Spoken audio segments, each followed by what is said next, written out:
हमने कोई इलाज नहीं निकाला, इलाज हमारी बॉडी में ही पड़ा होता है। लगभग 70% पेशेंट को 5 साल के अंदर अंदर कैंसर दोबारा या तिबारा आ जाता है। फिर ऐसी बीमारी है जब हमें लगता है कि हमें पता चल जाता है कि अब किसी को हो गई है, तो फिर हमें लगता है कि चंद दिन बचे हैं, वो गुजार लेते हैं। डॉक्टर्स ने अगर जवाब दे दिया है तो मतलब अब उसके बाद कोई सोल्यूशन नहीं है। सोल्यूशन एक ऐसा वर्ड होता है जो डिक्शनरी से खत्म हो जाता है हमेशा के लिए, चाहे कैंसर जैसी बीमारी हो, चाहे बीपी हो, चाहे डायबिटीज़ हो। बट अगर सर आपने इसका इलाज निकाला है तो ये आप कैसे करते हैं अपने ट्रेनिंग प्रोग्राम के थ्रू? हमने कोई इलाज नहीं निकाला, इलाज हमारी बॉडी में ही पड़ा होता है। अच्छा एक बात बताओ, मान लो बॉडी में गांठ आई कहाँ से? बॉडी नहीं तो बनाई। जब बॉडी नहीं बनाई है तो बॉडी को ही बोलो ठीक कर।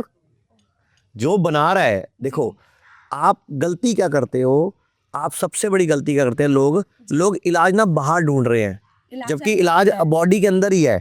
डाइट है, लाइफस्टाइल है, बॉडी को डिटॉक्स करना है। हमारे इस देश का दुर्भाग्य है कि लोग आयुर्वेदा में लेट आते हैं, लोग नेचुरोपैथी में लेट आते हैं, जबकि पहले इधर आना होता है। आयुर्वेदा सर उनके लिए ऑप्शन या प्लान बी होता है। हाँ, जबकि वो प्लान ए होना चाहिए। और पहली बात तो आयुर्वेद पहले ही फॉलो करो तो आप बीमार ही नहीं पड़ोगे। जैसे मेरी लाइफ का एक मिशन है कि मैं जिंदगी भर लोगों को यही सिखाने वाला हूँ कि बीमार ना पड़ो।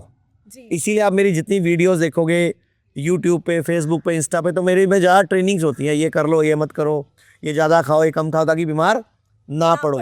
अब बीमार पड़ जाओ तो क्या करो, वो भी आयुर्वेद है। तो मैं आपका सबको एक सूत्र बताना चाहूँगा। आयुर्वेद का एक सूत्र है कि हम बीमार पड़ते ही क्यों हैं। ये जितने लोग खड़े हैं इनको किसी को कोई बीमारी है, ये बीमारी होती क्यों है? तो आयुर्वेद कहता है सर्वे रोगा अपि मंदागिनी ही अजीर्ण मलिने कुपित मल संचते। मतलब सभी रोग मंद अग्नि से उत्पन्न होते हैं, यानी कमजोर लीवर, कमजोर पेनक्रियाज, कमजोर स्प्लीन, कमजोर पाचन तंत्र, कमजोर मेटाबॉलिज्म, यानी कि खाना हजम नहीं होना और पेट साफ नहीं होना। अजीर्ण मलिने, इंडाइजेशन हो जाता है, अपच हो जाती है।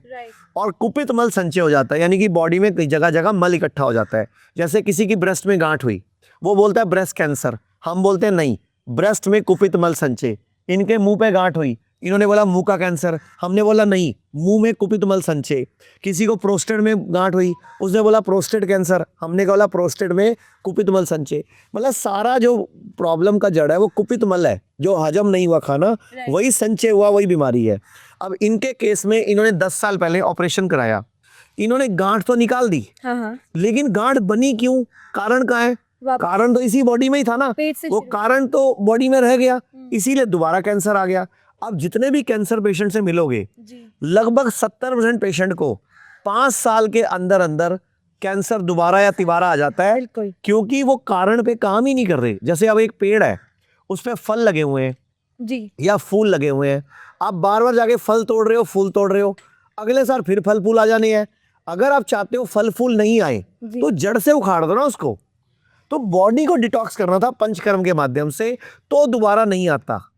अब इनसे पूछ लो कि ये पहली बार भी कहते मुझे पता होता तो मैं कभी उधर जाती ना, आयुर्वेद में आती। हम 4 साल पहले आ जाते हैं तो ये दिन नहीं देखना पड़ता मेरे को। लोग कहते हैं आयुर्वेद गंभीर बीमारियों का इलाज नहीं कर सकता, लेकिन अगर पूरे भारत में कोई गंभीर बीमारी से परेशान है तो आयुर्वेद को ट्राई करने तो आ सकते हो ना, पंचकर्मा करा सकते हो, नुकसान तो कुछ होगा नहीं, लेकिन बॉडी हील कर गई तो जिंदगी आपकी बन जाएगी। और सभी प्रकार के हेल्थ इंश्योरेंस हमारे 120 सेंटरों पर चलते हैं।